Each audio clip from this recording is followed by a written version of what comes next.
thank you very much for all of you who joined for the question and comment section too. And thank you for the messages, So first, I would like to read from a message from Chile. Thank you very much for sharing this seminar. Best wishes, wonderful presentation. Thank you for Professor Christof Mauch and somebody from France, from Paris. Thank you very much for this inspiring presentation. And there is a message from Kathmandu, from Archana Dakar, that thank you for this webinar. The timing is appropriate during this climate crisis where it is intermingled with social development, racial justice, and political influence against science. Hopefully it will provide a house and wise to the solution.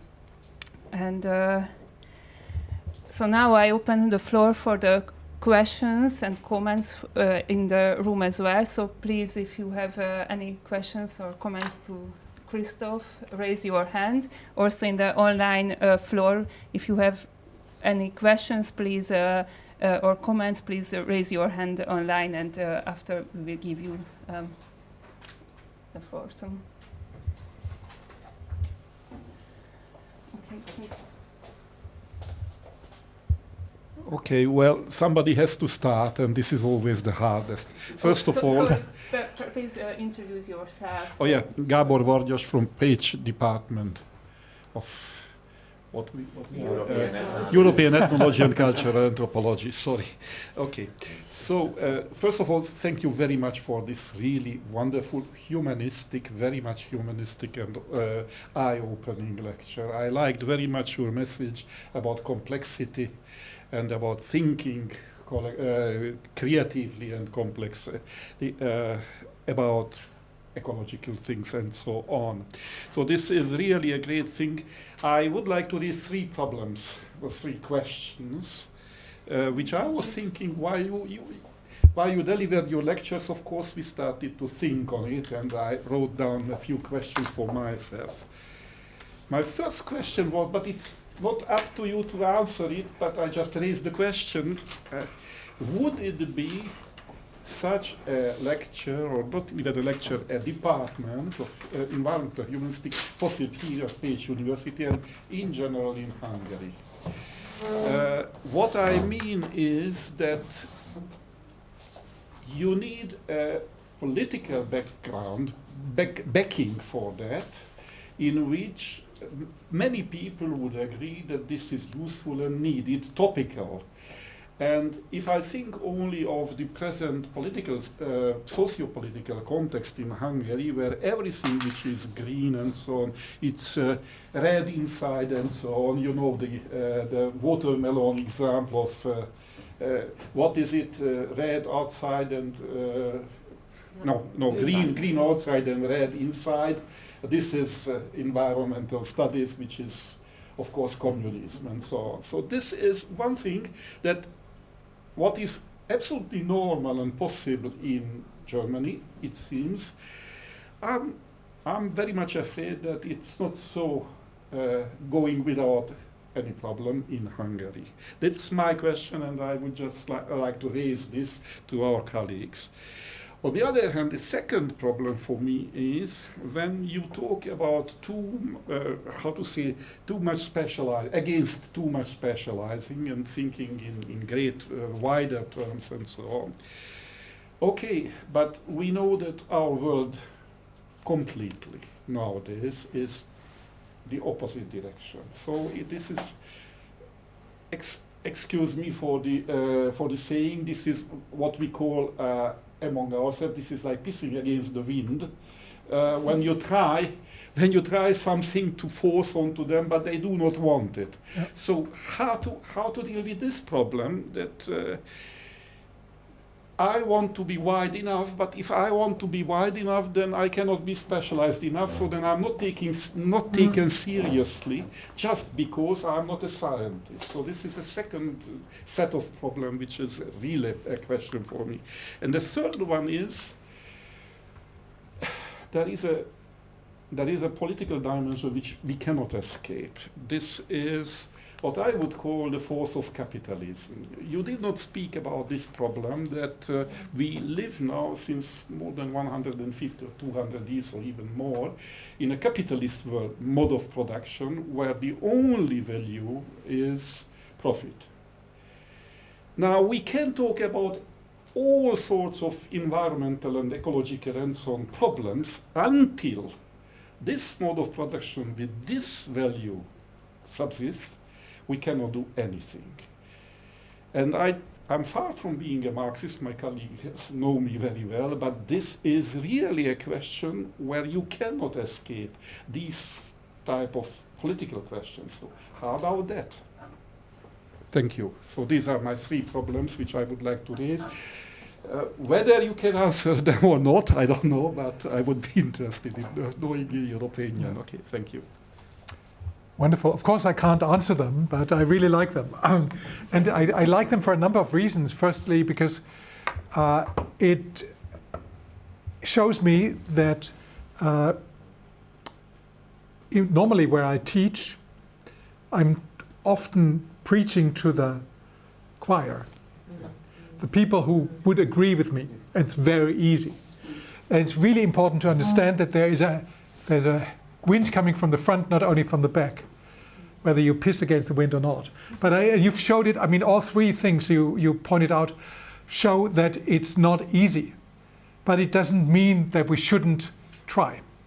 So the first thing you mentioned was the political situation, and I have to admit that in Germany, the Green Party is not the strongest party, it's the 3rd strongest party, but it's very difficult not to be green.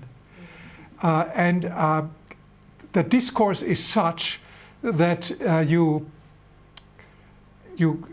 don't dare to go against ecology, because it's possibly getting similar here. But as you say, the question is, green versus red.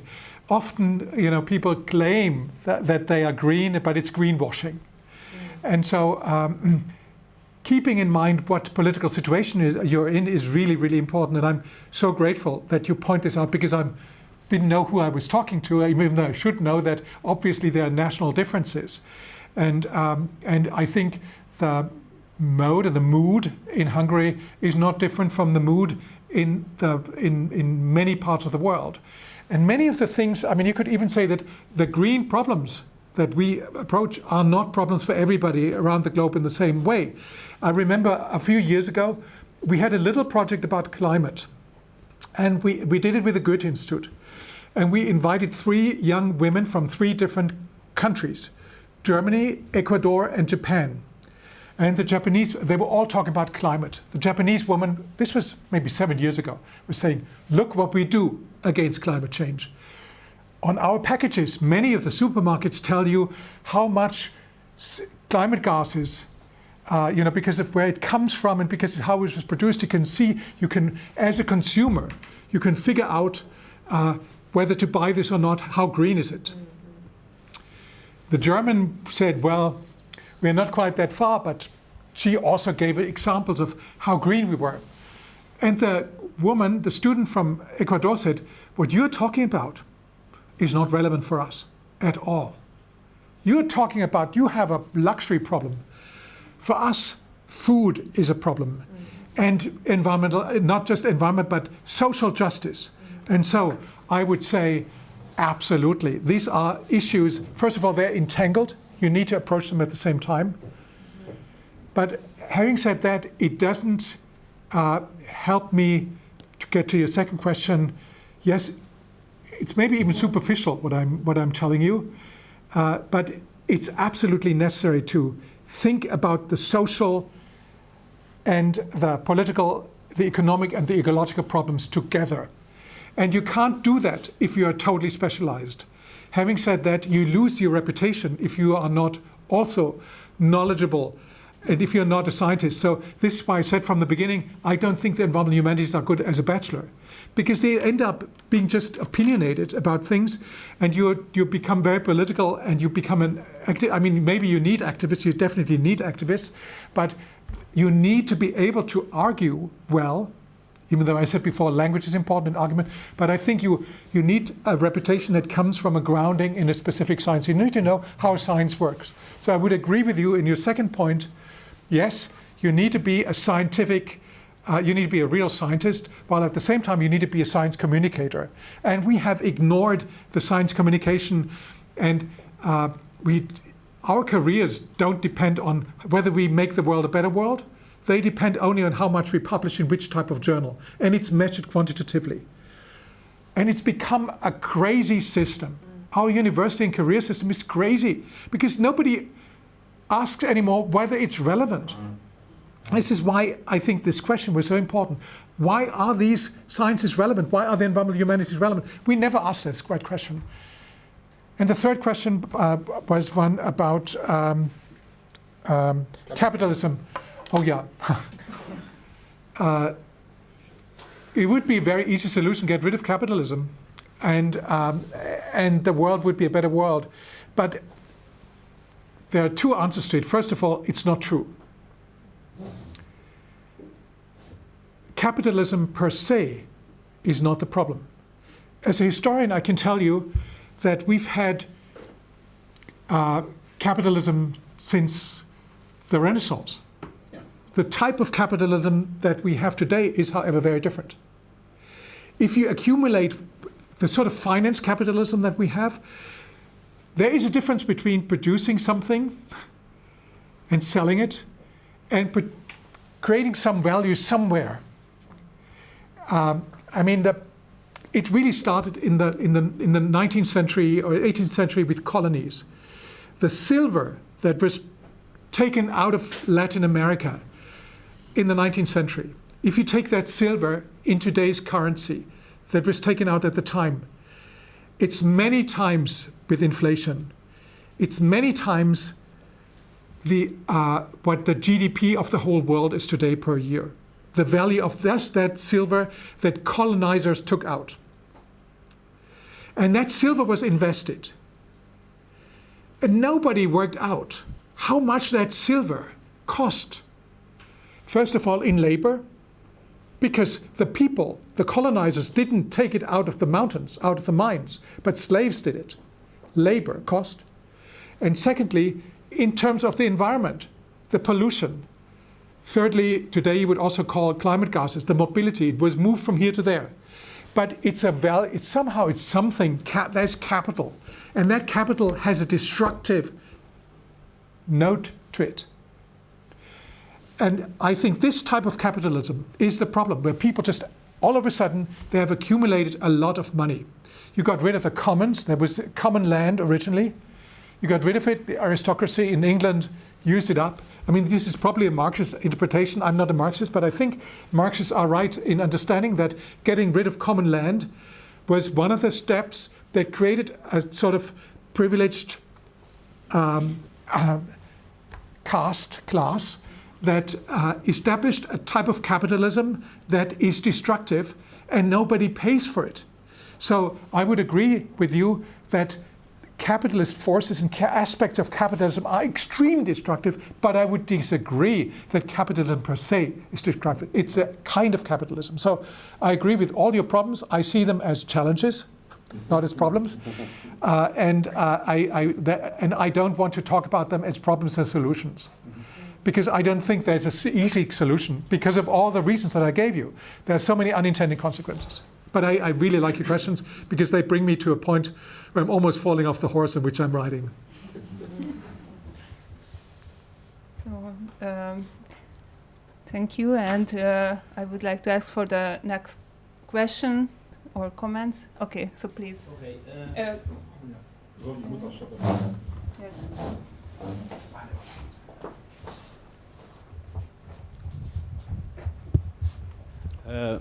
Hello, I'm Zoltan Bartók, a PhD student of the Department of Ethnology and Cultural Anthropology, probably here in Pécs. And in your talk, you have implored us to ask crazy questions. So I would like to answer the call. And I would ask a question, but first I need to summarize some of your points. I'm sorry, but you talked about that the relevance of environmental humanities comes from the urgency of climate change. And you talked about that basically one of the characteristics of environmental humanities is the dialogue between nature and culture. So we see more dialogue in the academic field between these two fields, nature and culture.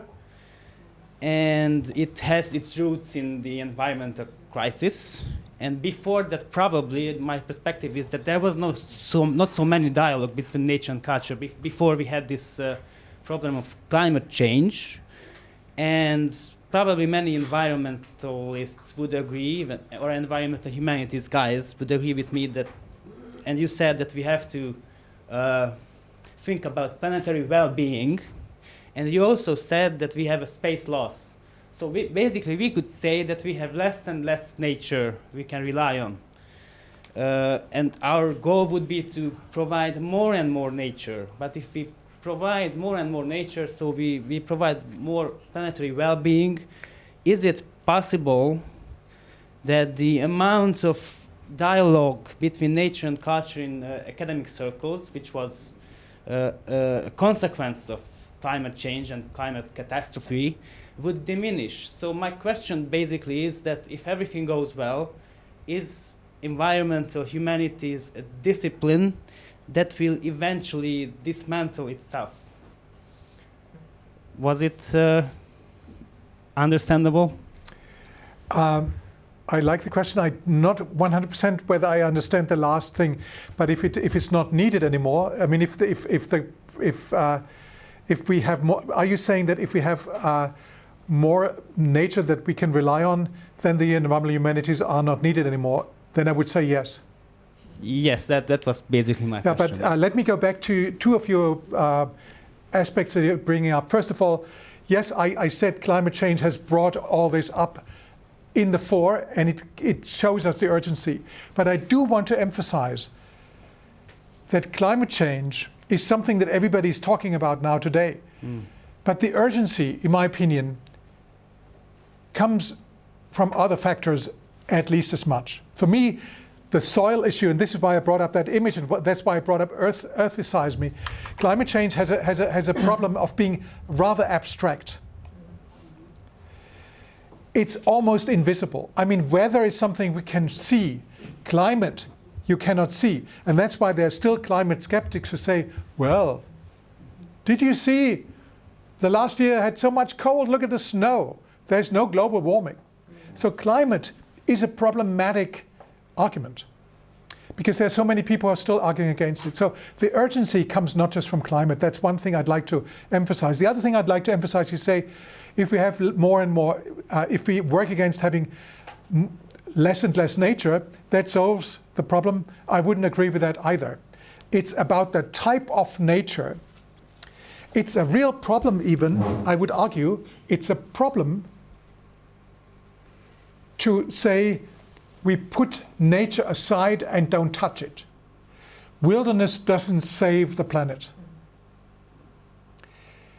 This is why I'm bringing up, I think I could have told you, do your research here, but I could have also told you, do some of your research not only in the Pusta, even though I really want to read the books about the articles about the Pusta Gabor, the other Gabor, but I really think that it's important to use the environmental humanities also to understand urban topics, because the vast majority of people are now living in urban environments, so understanding nature culture in urban settings is important. So we have to, with an enormous rise of the population, we may be using up more and more land. We can probably not control that in the next few years to come. The environmental humanities will be important way beyond the time I live and way beyond the time you live in. So yes, maybe one day they are no longer necessary, but that would be a happy moment. Okay, thank you. And okay, now I give the floor for Charles PV, who raised his hand. So please unmute yourself, and if you would like, please share your video as well. Yeah, thank you very much. I'm grateful for the opportunity to be here. I'm Charles P. Studying environmental law at the University of Nairobi here in Kenya, and I'm happy to join this program today. And I've been following the work at RSCC. I like what you do there. And like you talk about 2 projects, I will consider them in my question. But I just want to first start by taking you back to the Stockholm conference, where Indira Gandhi said something. She said that the cause of environmental problems in developing countries, it is not development, it is the absence of development. So I would just like to hear from you what you think about this and how global environmental actions considering this statement, and how can environmental humanities help to change the narrative.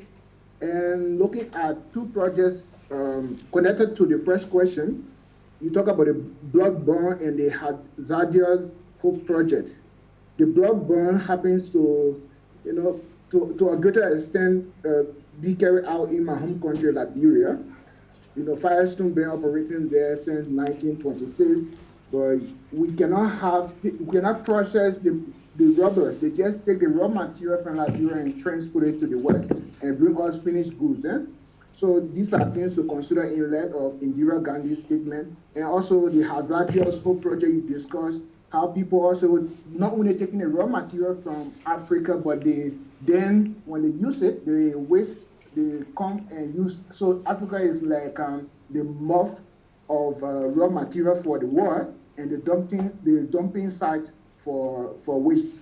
So I just want to hear from you, and what can environmental humanities do, and what actually is the RCC doing in less of research, policy, and practice gap, because the research is being done. You are researching on very key issue in developing countries, the blood-borne, the hazardous waste project. But what are you doing that these things don't just end up on the internet or on paper for reading, but they are actually impacting lives? So you have the research, policy, and practice gap being closed. Thank you very much. Thank you. Thank you so much, Charles, for this great question. Actually, it's multiple questions. And the first one is about, is development the problem, or is the absence of development a problem? And I would say it has to be answered differently for different parts of the world, definitely. I mean, we all know that a certain amount of development helps people have a better life. And we know these curves that show up to a certain standard of wealth and a certain standard of development, people become, a certain availability of money, they become happier and happier, even though it's very difficult to measure happiness. But up a certain point, it levels out. And you can have more and more development, it doesn't get better. You spend a lot of money and you become more and more destructive. So the absence of development may be a problem, but it's I was talking about development in a very different way. I think we need development in the so-called developed world. We need to develop a new understanding in the developed world about development, and I think we need to help develop other parts of the world and equip everybody with a great standard of living, and I think that's certainly important. The second point about bloodborne and Firestone, yes, there's this great. There's also great research. There's a great film done about Firestone. That's the rubber company. There was a film done by Harvard scholars and Greg Midman of Madison, who is now at the Rachel Carson Center. Greg Midman was doing a lot of research about this in Liberia, and he looked at how people who built these rubber plantations Americans, Firestone, who built these rubber plantations so that the American cars would have tires, how they destroyed the environment there, created monocultures, and exported that. And I think the only positive thing that has come out of it, I mean, these tires, they killed the streetcars in America, if you will. The tire companies and the car companies killed public transportation in the United States. They were the lobby against it. They got rid of they helped pull out all these tracks. So this had a really bad impact all around the globe. It had a bad impact in Africa, in Liberia. It had a bad impact in the United States. And it had a bad impact on, it created diseases. Viruses came up that were not existent before. They were traveling for that reason. So it's a really bad problem. The only positive thing is that there were some films made that were Harvard sponsored, and now we have an archive and we see what the world looked like before the plantations. And the building of these plantations, we have a documentation. So some archive, like a national, these films end up in Africa. That's the only positive thing I can see. It's been extractive, damaging, highly problematic. But your last question is the most important and the most difficult, and the one that I really can't answer, but I want to answer it. I would have to say, you ask what can be done. Yes, we know a lot. We know about Firestone, but we don't know, you wouldn't know it here. Hardly anybody knows the story of Firestone. I think it needs to be, these types of stories need to become stories that are not just told in the classroom. They're told all over. And when you say they end up in the internet or they end up in publications, this is a first step. But I can see, I'm now looking at a very simple example of Bavaria, because I come from Bavaria, and one of my other neighbors is the head of the Beekeepers Association, the European Beekeepers Association. The European Beekeepers. It's absolutely fascinating to listen to him. I mean, he used to work in Silicon Valley, and then he found this beautiful place at the lake, and now he is keeping bees, but he's a policymaker. And he was involved, like many other people, like an eco-farmer, like the farmer who owns the farm where our Landhaus is. They were politically involved in an initiative that showcased bees. Why are bees important? I mean, honeybees are not necessarily that important, but honeybees are a great symbol. And everybody notices that honeybees are going away. Everybody notices that. And it's important, it's, ice bears, yeah, but where are ice bears? But honeybees, when you talk about something that is lost in your immediate surrounding, it does make a difference. And I would argue, building on my talk, that there should be an initiative, Save the Earthworm. Because it's something that we can see in our ground. Save some animals that are in our surroundings. So, yes, we can't do everything, we can't act immediately, but we can communicate, and communicate not just within the ivory tower, but communicate to policymakers, and communicate in a grassroots way. And if I look at this initiative in Bavaria, you wouldn't believe it, but the Bavarians, they're highly conservative. I mean, there's BMW. BMW was Munich called itself the bicycle capital. It's not a bicycle capital. I mean, Anna told me this morning that she loved to cycle around Munich, and it's easier than here because here it's more hilly, and there are a lot of cyclists. But in reality, it could have become a bicycle capital, but BMW was very much against it. So they wanted a car city, cyclists wanted a cycle city. In the end, it was a foul compromise. But in this environment, where the car lobby is so strong, it was possible for every party to say, let's save the bees. If you were not in favor of saving the bees, you lost out. So it is a very hard way to go from scientific understanding to awareness building, to grassroots initiatives, and to politics. But I think it's this hard way that we have to go. And for me, the bee story of Bavaria is a hopeful story, a story of slow hope, because it took a long time.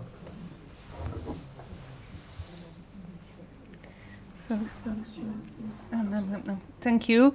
And we go to the next question, which was shared in the message chat room. So there is immediately two. So so it's from Dr. Deputy sorry, I just Sir, do you think that tourism has adversely affected the environment, especially in the recent times? There are pristine ecological regions in the world that failing in the trap of commercial industry like tourism. Thank you very much for this question, and it's a very complex question.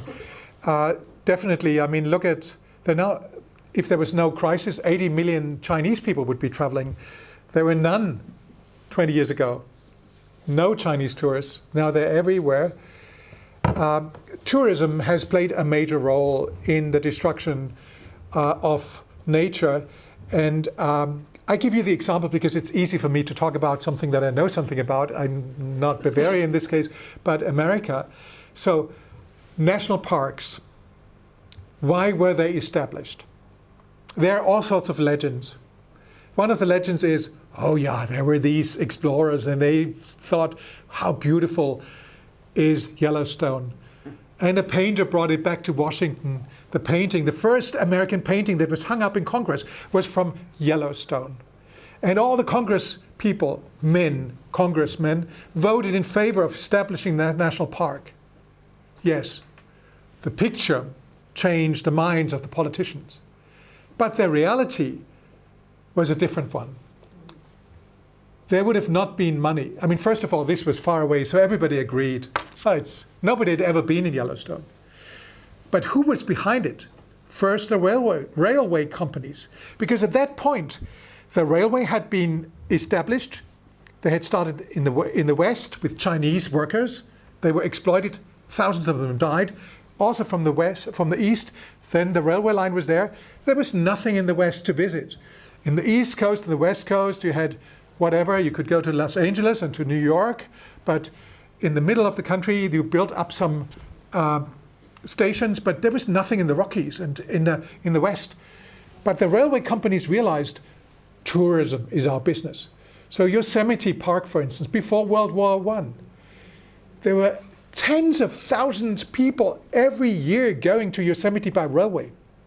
Tourism made that park possible. After that, the car lobby, the camping car lobby. Look at America. You know, in the 1920s, 30s, the largest industry in America was the camping industry, the camping car industry. 500 firms were establishing camping cars, were building camping cars.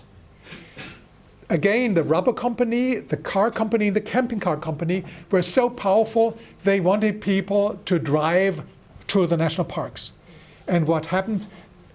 The Americans loved nature to death. The national parks are polluted. They're horribly polluted. A city like Venice, a city without cars, has the highest pollution of any Italian city. And why? Because of the luxury liners that go there. These big ocean liners that use the type of petrol that is so devastating. So yes, tourism has created that. Tourism also, I mean, as a result in America, wilderness areas were created where no roads are allowed.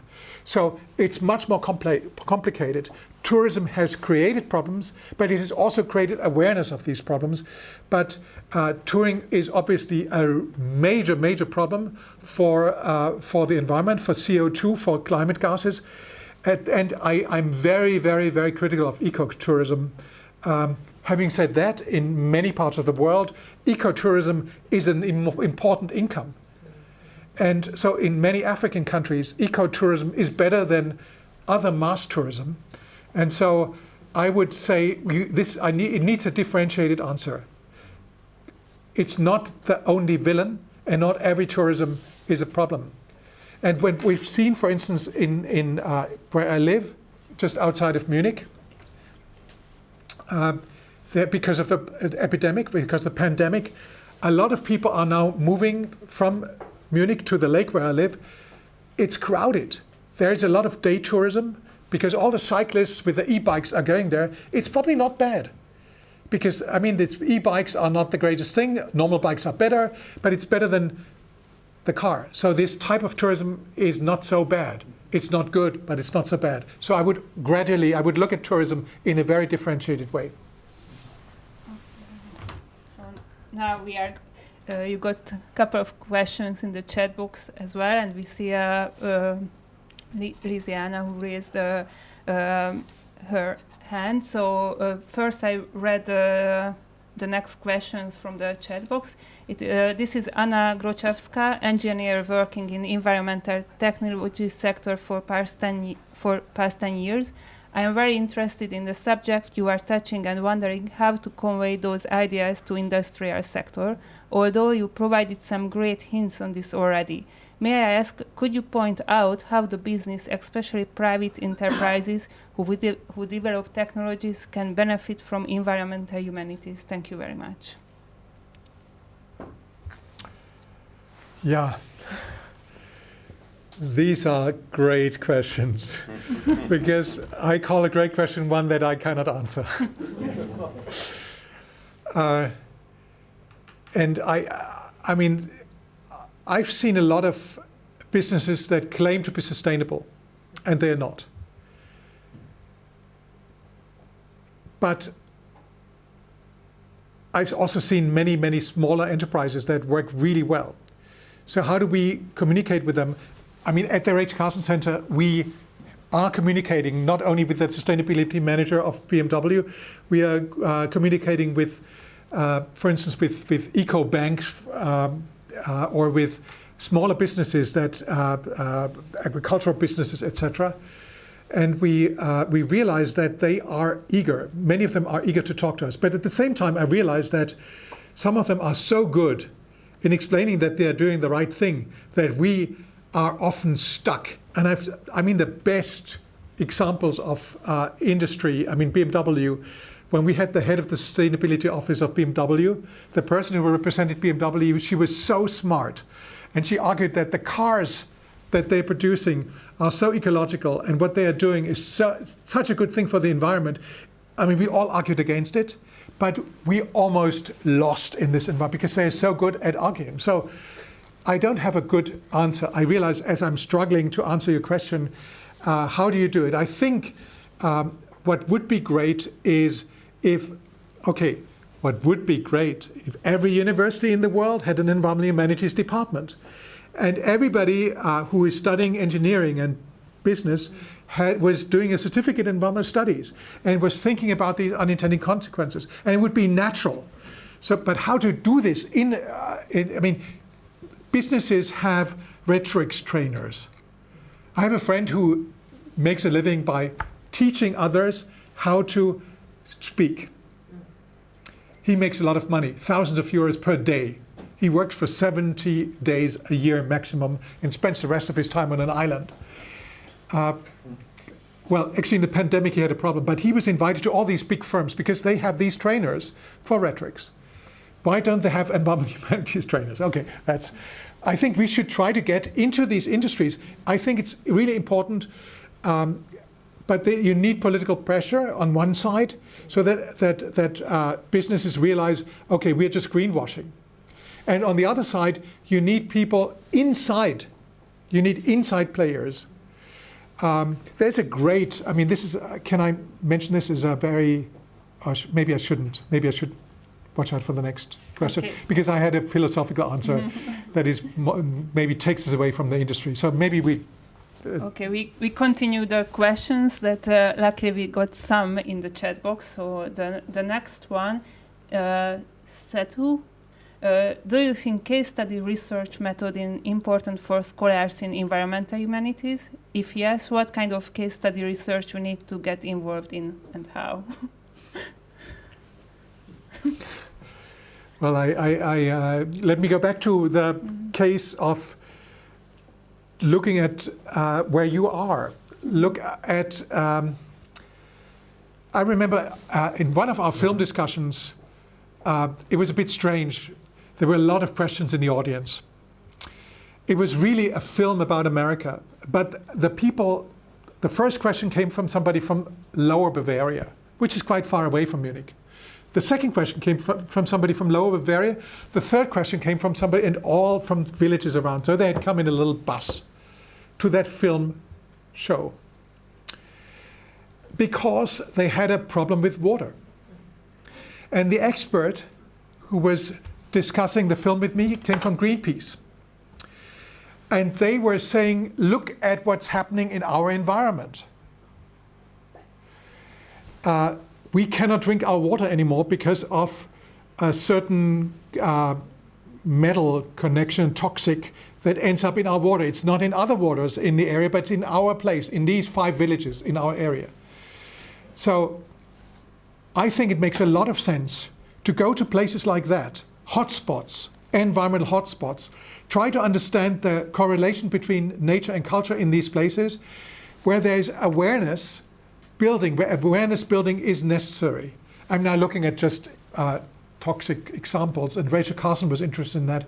But I think it's just as important to look at, let's say, case studies. For instance, I did this book on the Bavarian National Forest. The Bavarian National Forest is totally interesting because people were shocked to see what happened with climate change. You had drought, trees fell, and the bark beetle came. And the nature that was so beautiful, trees, forests, was all of a sudden gone because the bark beetle ate it.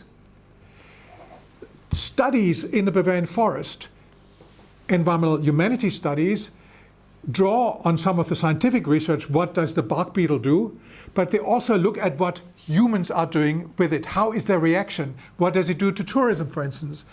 And environmental humanities scholars can easily communicate to communities that it's a great thing, because after some time, now these people are proud of the bark beetle because there's more diversity. After the trees have died, the forest is coming back as a diverse forest and not as a monocultural forest. So doing a case study like that, showing how over time, I think history is important, showing how over time perceptions of the environment have changed and why they've changed to the positive. I think that's another local example. So not just toxicities, but also positive examples of conservation. But conservation can mean intervening in a landscape, can also mean not intervening in a landscape. And not intervening is not always the best thing. Intervening can be the best thing, though. But my suggestion would be look at historic examples of change, transformations of environments, look at places that you know something about, look at places where you see an urgency, and look at places where it helps to bring different disciplines together. Okay, so now I just, because we are over the time, so now I read the next questions together, but in somehow they are related, I think. So from Isef, thank you for your talk. I was wondering whether you have any experience in managing conflict of interest, for example, in sponsorship of research. The Volkswagen Foundation seems slightly auspicious, and if so, how do you deal with this? The next one from Archana, how to prevent these studies from being a white savior complex from global north to global south. The next one, how are the indigenous knowledge of traditional ecological knowledge being around 5% of global landscape are saving the 95% of the total global biodiversity? And how and why the development not seen through sustainable lens? And the next one, which will be our last question, unfortunately, because we are over time now, that Christof, you moved from teaching American security system to environmental humanities. How easy or otherwise was it for you to navigate the transition? Well, these are just 5 easy questions. Yes. Can I choose them? I'm happy to answer by email also. Okay. The first question was about whether it's not, I think it's not auspicious, but suspicious. Is suspicious. Is Volkswagen suspicious? Yes, Volkswagen is suspicious, but the Volkswagen Foundation is totally separate from the Volkswagen factory. They have really nothing to do with each other.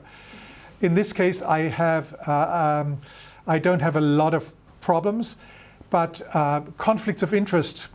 Yes, there are conflicts, and I wouldn't get money from everybody. Definitely not. I don't want money from Monsanto. The second question is about, the second question set of questions about indigeneity. Yeah. It's really 3 questions. It's about the 5% and the 95%, but it's exactly what I'm trying to answer through my radical question about, shouldn't we develop? I mean, these 5% that are saving the planet, they don't need to be developed. I think we need to develop a new understanding to save them. At the same time, and the question implies that as well, we cannot just say, take everybody out of these semi-pristine landscapes. It's really important to think sustainability in this environment with the indigenous people who live in these areas. They shouldn't become part of that capitalist system that is exploiting and transporting things all around to make other people rich, like, let's say, tropical forests, selling expensive trees to the so-called first world countries. I think that's not what we should be doing. There are some companies who are doing relatively well. There's one company that takes out 1 tree per hectare and not more, and employs only indigenous people. I mean, this is a model that I think works. But and I think it's impossible to say that you shouldn't touch the whole Amazon. But you have to develop concepts, especially in Africa and in South America, where there's still relatively untouched landscapes, but you need to make sure that the livelihoods of the indigenous people is surviving as well. So bringing Greenpeace and Survival International together, almost impossible, because they are really talking about conflicts of interest. Bringing the first question together with the second set of questions, they are enemies. Conservation agencies are enemies of some of the indigenous agencies. But indigenous people are not as destructive as global capitalist consortiums and companies. I mean, you're lucky. The biggest company in this city is a university. Maybe you're not as rich as Budapest or Vienna, but you're not destroying the environment as much. So the indigeneity of also the place where I come from, I mean, you can discuss that as well. So the last question, is it easy? I mean, okay, I'm just curious. My first book was about pacifism, and it seems very relevant today. I was a student. I was interested in the peace movement because I discovered the story of a pacifist in Germany. When I discovered that guy, he was forgotten because the World War broke out. He was supposed to get the Nobel Prize. When I discovered that story, I went from archive to archive to archive. I really was interested in this guy. Then I was interested in German literature, and I wrote about poetry. I was just curious about it. I wrote my first dissertation about Swiss poetry, dialect poetry. Then I moved to resistance against Hitler. And I realized I was in a research project about American intelligence, about resistance to Hitler internationally. Of course, resistors don't leave documents internationally. But I realized that American intelligence had documents about the resistance to Hitler. They actually knew about the plot to Hitler. And I was really interested in that. But I also remember distinctly, and that was the transition. I walked through Kew Gardens every day when I went to the archives in London. And I thought, this is interesting. This garden is so interesting. It's cosmopolitan, all these weird exotic species and this architecture, Chinese pagoda in London. Why is that here? Why am I walking through this landscape here? This is not native. What has happened to this landscape? And I was getting interested in the environment, and I started to be interested in parks. And one day I was asked to give a talk, my habilitation talk. And 2 weeks before the talk, I was told what it should be on. I could choose 3 topics, but I couldn't choose the final one. The first one was about the Revolutionary War in America. The second was about diplomatic history in First World War in Europe. And the third one was about national parks in America. And they chose national parks. And I wouldn't be sitting here if I didn't have these 2 weeks to think about national parks. In America, I had to give my habilitation talk about national parks. I was totally intrigued about it. And I realized this is the thing, this is more important. And I became the director of the German Historical Institute. And I was supposed to do German-American studies. I can tell you every joke about Germany and America because I was doing this for 8 years. I was doing political history, but my real passion was in environmental history, because I realized this is more relevant. And so when I went to Germany, I became a professor of American cultural history. But after 1 year, I wrote the proposal for the Rachel Carson Center because I thought, this is more important. Is it easy? Yes, it's very easy to do something that you feel is the most important thing. And I feel it was really interesting to do research on poetry. It was really interesting to study American secret intelligence. And I could tell you much better stories about spies than I can about trees. But it's not relevant.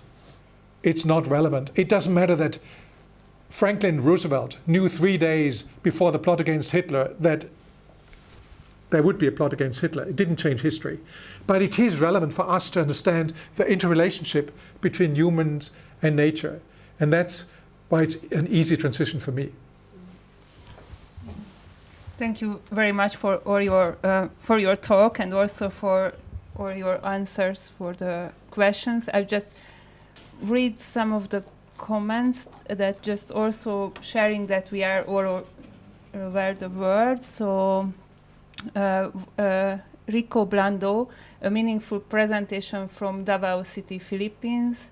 Aze Olayana, sorry for not pronouncing rightly. Thank you, Christof. This is a great lecture. Greetings from Nigeria. And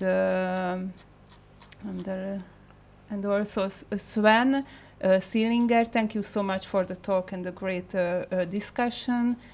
And also Fiza Batol, it was a great talk and definitely important burning questions. Thanks for giving the opportunity to learn with all of you. And also now we would like to thank you, and please join me to thank you for the talk and all the answers for Christof Mauch. Thank you for having me.